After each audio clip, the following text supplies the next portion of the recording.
ভাৰত বিৰোধী সিদ্ধান্ত ডোনাল্ড ট্ৰাম্পৰ আইফোন নিৰ্মাতা কোম্পানীক ডোনাল্ড ট্ৰাম্পৰ ভাবুকি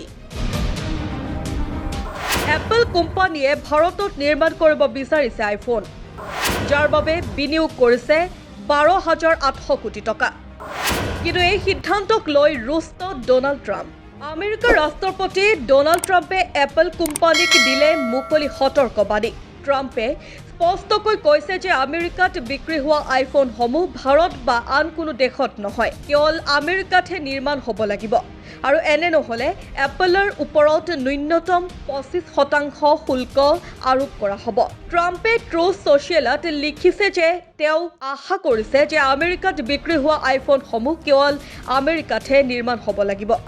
যদি এনে নহয় তেন্তে এপলে আমেৰিকাত 25% শুল্ক দিব লাগিব এই খবৰ ওলোৱাৰ পিছৰে পৰা বজাৰত আলোড়নৰ সৃষ্টি হৈছে ইয়াৰ পিছতে প্ৰায় 3% হ্ৰাস পাইছে এপলৰ শ্বেয়াৰ উল্লেখযোগ্য যে এপলৰ মূল ফোনবোৰ আগতে চীনত নিৰ্মাণ কৰা হৈছিল কিন্তু এতিয়া এপলে চীনৰ পৰা উৎপাদন স্থানান্তৰিত কৰি ভাৰতৰ কথা বিবেচনা কৰি আছিল কাৰণ ভাৰত আৰু আমেৰিকাৰ ভাল বাণিজ্যিক সম্পৰ্ক আছে কিন্তু ট্ৰাম্পে বাৰে বাৰে ভাৰতৰ বিৰোধিতা কৰা দেখা গৈছে কিছুদিন পূৰ্বে ট্ৰাম্পে টিম এপলক পুনৰ কৈছিল যে আইফোন ভাৰতত নহয় কেৱল আমেৰিকাতহে নিৰ্মাণ কৰিব লাগে আমেৰিকাৰ ৰাষ্ট্ৰপতি ট্ৰাম্পে যুক্তি দিছিল যে ইয়াৰ ফলত আমেৰিকাত চাকৰিৰ সৃষ্টি হ'ব কিন্তু একে সময়ছোৱাতে এপলৰ বাবে আইফোন নিৰ্মাণ কৰা কোম্পানীয়ে ভাৰতত থকা নিজৰ ইউনিটত $1.48 বিলিয়ন অৰ্থাৎ প্ৰায় 12,800 কোটি টকা বিনিয়োগ কৰিছিল এই বিনিয়োগ এনে এটা সময়ত কৰা হৈছে যেতিয়া আমেৰিকাৰ ৰাষ্ট্ৰপতিয়ে ইতিমধ্যে ভাৰতত আইফোন নিৰ্মাণৰ ওপৰত মন্তব্য কৰি আছিল একে সময়তে এপলে প্ৰতিশ্ৰুতি দিছিল যে অহা 6 বছৰত আমেৰিকাত $500 বিলিয়ন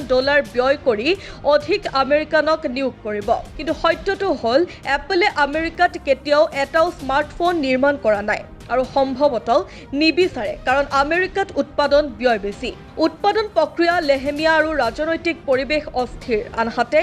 ভাৰতৰ পৰিৱেশ অধিক অনুকূল শ্ৰমিক দক্ষ আৰু চৰকাৰে মুকলিকৈ উৎপাদনত সমৰ্থন কৰে টিম কুকে স্পষ্টকৈ কৈছিল যে চলিত বৰ্ষৰ জুন মাহত আমেৰিকাত বিক্ৰী হোৱা বেছিভাগ আইফোন ভাৰতত নিৰ্মাণ কৰা হ'ব চীনক কেৱল অন্যান্য বজাৰৰ বাবেহে ব্যৱহাৰ কৰা হ'ব আনহাতে iPad make Apple watch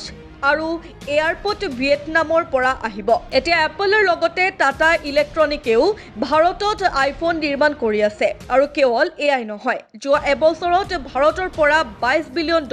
iPhone ৰপ্তানি কৰা হৈছে দেখা গৈছে যে এপলে চীনৰ ওপৰত নিৰ্ভৰশীলতা হ্ৰাস কৰিব বিচাৰিছে আমেৰিকা আৰু চীনৰ মাজত বাণিজ্য যুদ্ধ অব্যাহত আছে আৰু যিহেতু ভাৰত শক্তিশালী বিকল্প হিচাপে আত্মপ্ৰকাশ কৰিছে সেয়েহে ভাৰত আৰু অন্যান্য দেশত এপলে উৎপাদন বৃদ্ধি কৰিছে ইয়াৰ ফলত এপলৰ লোকচানৰ আশংকা হ্ৰাস পাব কিন্তু এতিয়া লক্ষণীয় হ'ব ট্ৰাম্পৰ এই ভাবুকিৰ পিছত টিম এপলে কি সিদ্ধান্ত লয়